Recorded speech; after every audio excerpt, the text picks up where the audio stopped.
There are two big questions that President Trump's nominee for the Federal Reserve must be asked. If the answers are wrong, we could soon be headed for a round of bad economic news.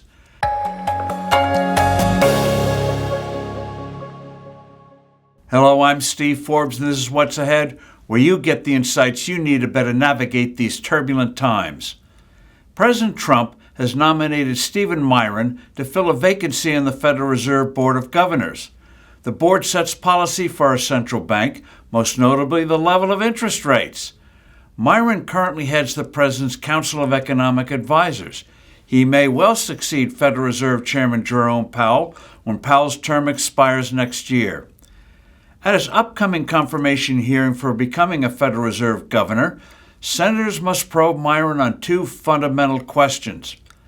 How important does Miran think it is to have a dollar stable in value? And does Miran believe that prosperity causes inflation?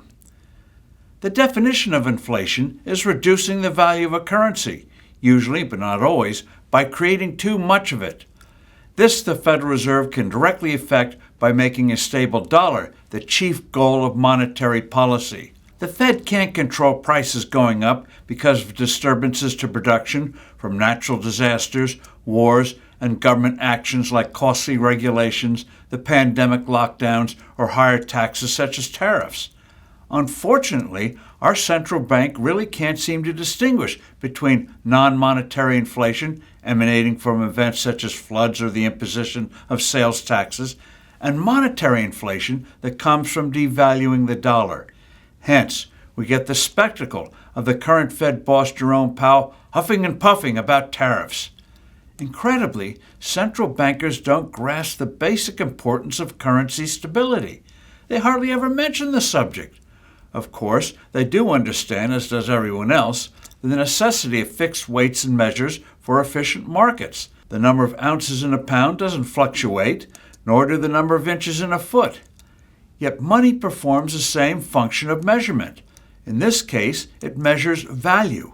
It's a tool that facilitates commerce, the buying and selling of countless items and services each and every day. The idea of a fixed value for the dollar should be no more radical than having fixed measurements for weighing items or measuring distances.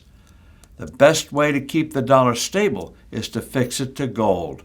For a variety of reasons, the yellow metal keeps its intrinsic value better than anything else. Not perfect, but it's been the best yardstick for thousands of years. Since a formal gold standard is taboo these days, the Fed could use an informal range and also refer to a basket of commodities, since commodities often quickly reflect changes in the value of the dollar.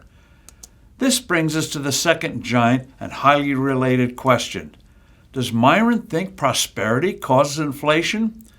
Real-world experience shows the notion is preposterous, but it is holy writ at the Fed, and indeed at virtually every other central bank.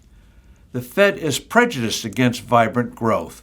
In fact, the idea that in the name of fighting inflation, the Federal Reserve should attempt to stimulate or depress economic activity badly needs to be attacked and ultimately abandoned.